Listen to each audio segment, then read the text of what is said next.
Bien en comezo do Galicia Noticias como en Ferrol a imprudencia dunha condutora puido acabar en traxedia. Suspendeu o exame do carné, pero aínda así colleu o coche e botouse á estrada, cargada de alcohol e tamén de cocaína. Xa se poden facer unha idea de que non chegou moi lonxe. Suspendeu o carné de conducir pola mañá e unha de dúas, ou moito lle afectou ou pouco lle importou, porque colleu o coche dun familiar á tarde e a correr. Cando quixo entrar na rotonda do Sin, un dos accesos á autoestrada freou na medianeira, aínda menos mal. Hai xente que conduce sin carné e a verdad que a xente non ten moita conciencia da perigosidade que pode ter eso para un mismo e para os demais tamén.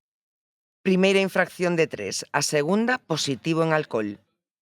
Cuadriplicaba a taxa. O sea, é unha auténtica barbaridade onde non estás en absoluto en condicións de poder conducir, e menos unha persona que non conduce habitualmente, probablemente, que non ten uns automatismos que xa temos os demais, vale?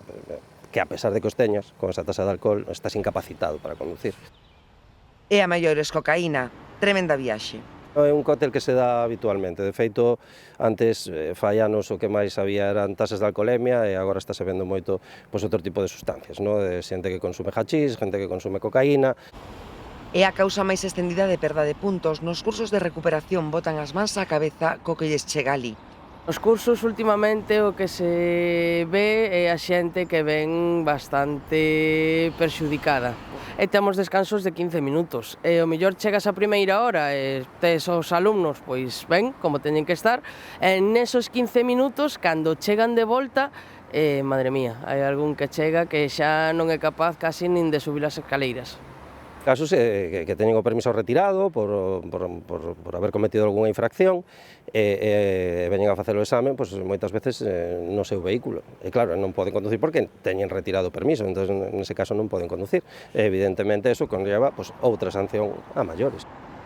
Son delitos graves, no caso da muller de Ferrol que non chega aos 40 anos, delito penal. A espera da decisión da xustiza podería quedar inhabilitada para conducir durante un tempo, antes incluso de colgar o L.